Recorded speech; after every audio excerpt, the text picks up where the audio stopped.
Hello, my name is Paul Dunn with Nail World on behalf of Expert Village. Now we will apply the top coat. Unlike before applying the top coat to the French, I like to put a hint of pink on the nail.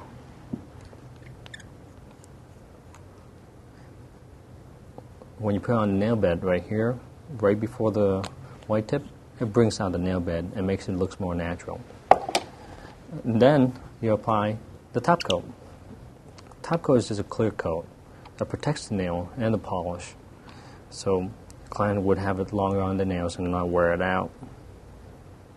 And it also shines up the nail.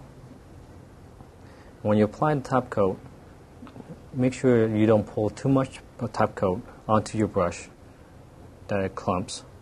Just enough, because if you do too much top coat and it clumps, it might cause bubbles.